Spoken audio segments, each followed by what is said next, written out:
ವಿಶ್ವಗುರು ಬಸವಣ್ಣವರನ್ನ ನನ್ನ ಮನದಲ್ಲಿ ಧ್ಯಾನಿಸುತ್ತಾ ಪ್ರವಚನ ಪಿತಾಮಹ ಮಹಾಜಗದ್ಗುರು ಪೂಜ್ಯ ಲಿಂಗಾನಂದ ಸ್ವಾಮೀಜಿಯವರನ್ನ ಬಸವಾತ್ಮಜಿ ಪರಮ ಪೂಜ್ಯ ಮಾತೆ ಮಹಾದೇವಿಯವರನ್ನ ನನ್ನ ಮನದಲ್ಲಿ ಧ್ಯಾನಿಸುತ್ತಾ ಇಂದಿನ ಸ್ವಾಭಿಮಾನಿ ಕಲ್ಯಾಣ ಪರ್ವದ ಕಾರ್ಯಕ್ರಮದ ದಿವ್ಯ ಸಾನ್ನಿಧ್ಯ ವಹಿಸಿಕೊಂಡಿರುವ ಪೂಜ್ಯ ಸ್ವಾಮೀಜಿಯವರಲ್ಲಿಗೂ ಹಾಗೂ ಪೂಜ್ಯ ಮಾತಾದೇವರಲ್ಲಿಗೂ ಹಾಗೂ ವೇದಿಕೆಯಲ್ಲಿ ಆಸಕ್ತರಾಗಿರುವಂಥ ಎಲ್ಲ ಶರಣರಿಗೂ ಹಾಗೂ ಕಾರ್ಯಕ್ರಮದಲ್ಲಿ ಉಪಸ್ಥಿತರಿರುವ ಎಲ್ಲ ಹಿರಿಯ ಶರಣರಿಗೂ ಮಧು ಮಕ್ಕಳಿಗೂ ಪ್ರತಿಯೊಬ್ಬರಿಗೂ ಕೂಡ ಅನಂತ ಶರಣಾರ್ಥಿಗಳು.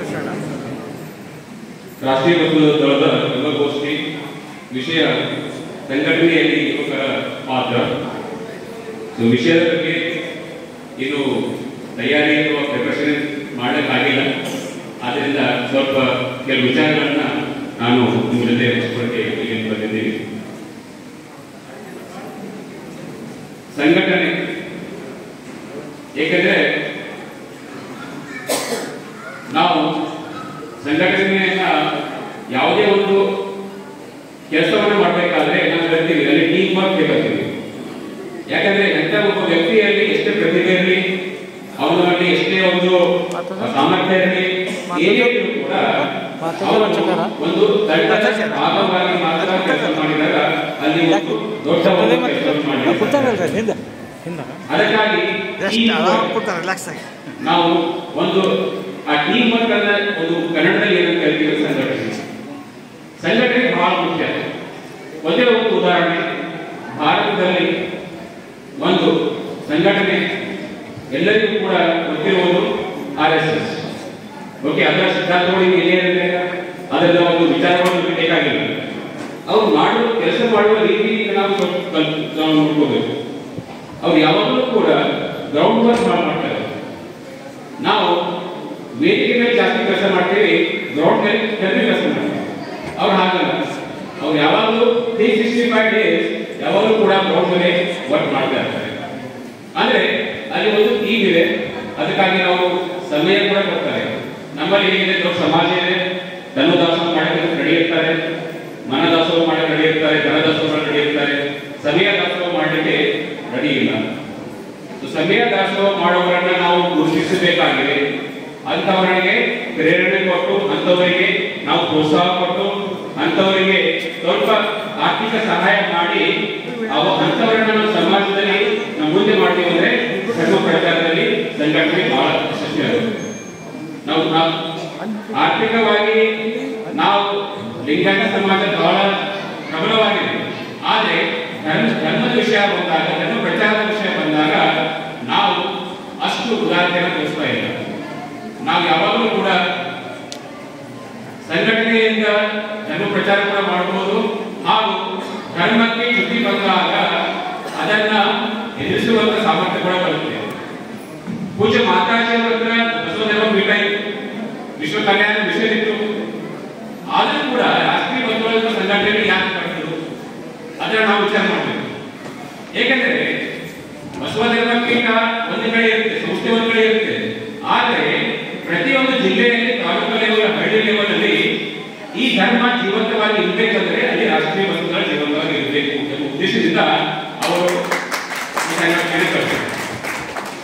ಏಕೆಂದ್ರೆ ಒಂದು ಕಡೆ ಪ್ರವಚನ ಮಾಡ್ತಾರೆ, ಪ್ರವಚನ ಮಾಡಿ ಒಂದು ತಿಂಗಳು ಅಲ್ಲಿ ಒಂದೇನೋ ಸಂಘಟನೆ ಮಾಡಿ ಹೋಗ್ಬಿಡ್ತಾರೆ. ಆದ್ರೆ ಅದನ್ನ ಯಾವಾಗಲೂ ಉಳಿಸ್ಕೊಂಡು ಹೋಗ್ಬೇಕಾದ್ರೆ ಅಲ್ಲಿ ರಾಷ್ಟ್ರೀಯ ಬಸವ ಸಂಘಟನೆ ಬೇಕು, ಅಲ್ಲಿ ಒಂದು ಬಸವ ಮಂಟಪ ಬೇಕು, ಅಲ್ಲಿ ವಾರಕ್ಕೆ ಸಾಮೂಹಿಕ ಪ್ರಾರ್ಥನೆ ಆಗಬೇಕು. ಇಂಥ ಒಂದು ಉದ್ದೇಶ ಅಂದ್ರೆ ಲಾಂಗ್ ಟರ್ಮ್ ಪ್ಲಾನಿಂಗ್ ಅದು ಪೂಜೆ ಮಾತಾಜಿ ಮತ್ತು ಪೂಜೆ ಅಪ್ಪಾಜಿ ಅಂದ್ರೆ ನಾವೆರಡೇ ಆ ಊರಲ್ಲಿ ಬಸವ ಮಂಟಪ ಇರಬೇಕು, ಅಲ್ಲಿ ಒಂದು ಸಂಘಟನೆ ಇರಬೇಕು, ಪ್ರತಿ ವಾರ ಸಾಮೂಹಿಕ ಪ್ರಾರ್ಥನೆ ಆಗಬೇಕು. ಇದು ಗ್ರೌಂಡ್ ವರ್ಕ್ ಅಂತ ನಾವು ಕಲಿತೀವಿ. ಇದೇನಾಗ್ತಾ ಇದೆ, ಇತ್ತೀಚೆಗೆ ಕಡಿಮೆ ಆಗ್ತಾ ಇದೆ. ಅದಕ್ಕೆ ಬೇರೆ ಬೇರೆ ವಿಷಯಗಳು ಇರ್ಬೋದು. ಆದರೆ ನಾವು ಹೇಳಿದಾಗೆ ಸಂಘಟನೆಯಲ್ಲಿ ಯಾವಾಗ ಸಂಘಟನೆಯಲ್ಲಿ ಧಾರ್ಮಿಕ ಸತ್ವ ಇರೋದಿಲ್ಲ, ಸಿದ್ಧಾಂತಗಳು ಇರೋದಿಲ್ಲ, ಅದು ಸಂಘಟನೆ ತನ್ನ ಅರ್ಥವನ್ನು ಕಳ್ಕೊಳ್ತದೆ. ಏಕೆಂದ್ರೆ ನಮ್ಮದು ಕೇವಲ ಯಾವುದೋ ಒಂದು ಸಾಮಾಜಿಕ ಸಂಘಟನೆ ಅಲ್ಲ, ಅಥವಾ ರಾಜಕೀಯ ಸಂಘಟನೆ ಅಲ್ಲ, ಇದು ಧಾರ್ಮಿಕ ಸಂಘಟನೆ. ಒಂದು ಧರ್ಮವನ್ನು ಉಳಿಸಬೇಕಾದ್ರೆ ಧಾರ್ಮಿಕ ಸಂಘಟನೆಯಿಂದ ಮಾತ್ರ ಸಾಧ್ಯ. ನಾವು ಕೇವಲ ಒಂದು 4 ರಾಜಕಾರಣಿಗಳನ್ನು ತೆಗೆದುಕೊಂಡು ಒಂದು ಒಂದು 4 ಶ್ರೀಮಂತರನ್ನು ತೆಗೆದುಕೊಂಡು ಈ ಧರ್ಮವನ್ನು ಉಳಿಸ್ತೀವಿ ಅಂದ್ರೆ ಅಸಾಧ್ಯ. ಅದಕ್ಕೆ ಧರ್ಮ ಸಂಸ್ಕಾರದ ಮೂಲಕವೇ ನಾವು ಧರ್ಮ ಸಂಘಟನೆಯನ್ನು ಕಟ್ಟಬೇಕಾಗುತ್ತೆ. ಇದು ಬಹಳ ಮುಖ್ಯ. ಧರ್ಮದ ಸಂಸ್ಕಾರಗಳು ಇಷ್ಟಲಿಂಗ ಪೂಜೆ ಇರ್ಬೋದು, ಸಾಮೂಹಿಕ ಪ್ರಾರ್ಥನೆ ಇರ್ಬೋದು, ಬಸವ ಜ್ಯೋತಿಗಳು ಇರ್ಬೋದು. ಬಸವ ಜ್ಯೋತಿಗಳು ನೋಡ್ರಿ, ಬೀದರ್ ಸಂಘಟನೆ, ಬೀದರ್ ಜಿಲ್ಲೆಯಲ್ಲಿ ಸಾವಿರಾರು ಬಸವ ಜ್ಯೋತಿಗಳಾಗಿವೆ. ಮನೆ ಮನೆಗೆ ಕೂಡ ಬಸವತಿ ಕಾರ್ಯಕ್ರಮ ಆಗಿದೆ. ಇದರಿಂದ ಅಲ್ಲಿ ಅಷ್ಟು ಒಂದು ಏನಂತೀವಿ ನಾವು ಜನರನ್ನ ನೋಡ್ತಾ ಇದ್ದೀವಿ, ಬಸವತೆ ನೋಡ್ತಾ ಇದ್ದೀವಿ. ಅಂದ್ರೆ ಸಂಘಟನೆಯನ್ನ ನಾವು ಬೆಳೆಸಬೇಕಾದ್ರೆ ಅದಕ್ಕೆ ಒಂದು ಟೀಮ್ ಬೇಕಾಗುತ್ತೆ. ಅದಕ್ಕೊಂದು ನಾವು ಎಲ್ಲರೂ ಕೂಡ ತನು ಮನ ಧನ ದಾಸೋದ್ರಿಂದ ಎಷ್ಟು ಜನರಿಗೆ ಸಮಯ ಕೊಡಲಿಕ್ಕೆ ಆಗೋದಿಲ್ಲ.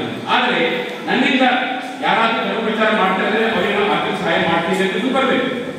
ನನ್ನಿಂದ ಇಬ್ಬರು ಯುವಕರೇ ಇದ್ದಾರೆ, ಅವ್ರು ಪ್ರಚಾರ ಮಾಡ್ತಾರೆ ಅಂದ್ರೆ ನಾನು ಅವರಿಗೆ ಆರ್ಥಿಕ ಸಹಾಯ ಕೊಡ್ತೀನಿ ಅಂತ ಒಂದು ಎಲ್ಲರೂ ಮುಂದ್ಬರ್ಬೇಕಾಗಿದೆ. ಅವಾಗ ಮಾತ್ರ ನಮ್ಮ ಧರ್ಮ ಮುಂದೆ ಬೆಳೆಯುತ್ತೆ. ಸಂಘಟನೆ ಮಾಡೋರು ಮುಂದೆ ಬರ್ತಾರೆ. ಇಲ್ಲ ಮಾಡೋರು ಮಾಡಿ ನಾವು ಕೇವಲ ಪೂರ್ತಿ ಬಂದ್ರೆ ಸಂಘಟನೆ ಆಗಂಗಿಲ್ಲ. ಆದ್ರಿಂದ ಯುವಕರನ್ನ ನಾವು ಈ ಕಡೆ ತರಬೇಕು. ಲಿಂಗಾಯತ ಯುವಕರು ಇವಾಗ ಕೇವಲ ಬೇರೆ ಬೇರೆ ಕಡೆ ಹೋಗ್ತಾ ಇದ್ದಾರೆ. ಅದು ಹಿಂದುತ್ವ ಇರ್ಬೋದು, ಯಾವುದೋ ಒಂದು ಸನಾತನ ಇರ್ಬೋದು, ಎಲ್ಲ ಕಡೆ ಹೋಗ್ತಾ ಇದ್ದಾರೆ. ಆದ್ರೆ ಈ ಕಡೆ ಯಾಕೆ ಬರ್ತಾ ಇಲ್ಲ? ಯಾಕೆ ಬರ್ತಾ ಇಲ್ಲ ಅಂದ್ರೆ ನಮ್ಮ ನಡೆ ಮತ್ತು ನುಡಿ ಮುಂದಾಗುತ್ತೆ. ನಾವು ಏನ್ ಹೇಳ್ತಾ ಇದ್ದೀವಿ ಮಾಡಿ ತೋರಿಸ್ಬೇಕು. ಅವಾಗ ಏನಾಗುತ್ತೆ, ಆ ಯುವಕರು ಕೂಡ ನಮ್ಮ ಮುಂದೆ ಬರ್ತಾರೆ. ಆದ್ರಿಂದ ಇದನ್ನ ಬಹಳ ದೊಡ್ಡ ವಿಷಯ. ಇದನ್ನ ನಾವು ಯಾವ ರೀತಿ ಮಾಡಬೇಕು, 365 ಡೇಸ್ ಇದನ್ನ ನಾವು ಮಾಡಬೇಕಾಗುತ್ತೆ. ಅದು ಸೋಷಿಯಲ್ ಮೀಡಿಯಾ ಇರ್ಬೋದು. ಇತ್ತೀಚೆಗೆ ನಾವು ವೀರಶೈವ ಲಿಂಗಾಯತ ಬಗ್ಗೆ ಬಹಳ ಚರ್ಚೆ ಆಗ್ತಾ ಇತ್ತು. ಎಲ್ಲ ರಾಜಕಾರಣಿಗಳು, ಮಂತ್ರಿಗಳು ಏನೇನೋ ಹೇಳಿಕೆ ಕೊಡ್ತಾ ಇದ್ರು. ಅದನ್ನ ನೋಡಿ ಬಹಳ ಖುಷಿ ಹೋಗಾಯ್ತು. ಎಷ್ಟು ಮಾತಾಜಿಯವರು ಇದ್ದಾಗ ವೀರಶೈವ ಲಿಂಗಾಯತ ಬೇರೆ ಅಂತ ಫಿಲ್ಟರ್ ಮಾಡಿ ಹೋಗಿದ್ರು. ಮತ್ತೆ ಈಗ ಅದನ್ನು ಮಿಸ್ ಮಾಡಲಿಕ್ಕೆ ಮತ್ತೆ ಪ್ರಯತ್ನ ಮಾಡ್ತಾ ಇದ್ದಾರೆ. ಅದರಲ್ಲಿ ರಾಜಕಾರಣಿಗಳು ಇರ್ಬೋದು, ಯಾರಿರ್ಬೋದು, ಸ್ವಹಿತಾಸಕ್ತಿಗಾಗಿ ಮತ್ತೆ ವೀರಶೈವ ಲಿಂಗಾಯತವನ್ನ ಗೊಂದಲಕ್ಕೆ ಮಾಡುವಂತ ಕೆಲಸ ಆಗ್ತಾ ಇದೆ. ಅದಕ್ಕಾಗಿ ನಾನು ಒಂದು ಬಹಳ ಬೇಸರಾಗಿ ಒಂದು ವಿಡಿಯೋ ಮಾಡೋಣ ಅಂತ ವಿಡಿಯೋ ಮಾಡಿದ್ರೆ ಆ ವಿಡಿಯೋ ರಾಜ್ಯಾದ್ಯಂತ ಎಷ್ಟು ಜನರು ಕೂಡ ಫೋನ್ ಮಾಡಿ ಮೆಸೇಜ್ ಮಾಡಿ ಎಷ್ಟು ಚೆನ್ನಾಗಿ ವಿಡಿಯೋ ಮಾಡಿದ್ದೀರಾ, ಬೇರೆ ಲಿಂಗಾಯತ ಯುವಕರು ಕೂಡ ಇದನ್ನು ನೋಡಿ ಮೆಚ್ಕೊಳ್ತಾ ಇದ್ದಾರೆ ಅಂತ ಅವರು ಹೇಳ್ತಾ ಇದ್ದಾರೆ. ಅಂದ್ರೆ ನಾವು ಧರ್ಮವನ್ನ ಯಾವ ರೀತಿ ಪ್ರಚಾರ ಮಾಡಬೇಕು, ಅದರಲ್ಲಿ ಆದಷ್ಟು ನಕಾರಾತ್ಮಕ ಕಡಿಮೆ ಮಾಡಬೇಕು. ಏಕೆಂದ್ರೆ ಬೇರೆ ಧರ್ಮವನ್ನ ನಾವು ಜಾಸ್ತಿ ತೆಗೊಳ್ಳೋದು ಕಡಿಮೆ ಮಾಡಬೇಕು. ಏಕೆಂದ್ರೆ ಧರ್ಮಗಳಲ್ಲಿ ಒಂದು ಪಾಸಿಟಿವ್ ಹೇಳ್ತಾರೆ. ಬ್ರಾಹ್ಮಣರ ಮಾತಾಡ್ತಿದ್ರೆ ನೋಡ್ರಿ, ಅವರೆಲ್ಲರೂ ಬ್ರಾಹ್ಮಣವಾದಿಗಳು ಅಂತ ಇರ್ತೀವಿ, ಸಂಪ್ರದಾಯವಾದಿಗಳು. ಬ್ರಾಹ್ಮಣರಷ್ಟೇ ಇಲ್ಲ, ಲಿಂಗಾಯತರು ಕೂಡ ಸಂಪ್ರದಾಯವಾದಿಗಳು ಇದ್ದಾರೆ. ಯಾರು ಜಾತಿಯನ್ನೇ ನಂಬ್ತಾರೆ, ಯಾರು ಗುರುಗಳನ್ನೇ ನಂಬ್ತಾರೆ, ಯಾರು ಬೇರೆಗಳು ನಂಬ್ತಾರೆ, ಅವರೆಲ್ಲರೂ ಕೂಡ ಸಂಪ್ರದಾಯವಾದಿಗಳು. ಅವ್ರು ಲಿಂಗಾಯತ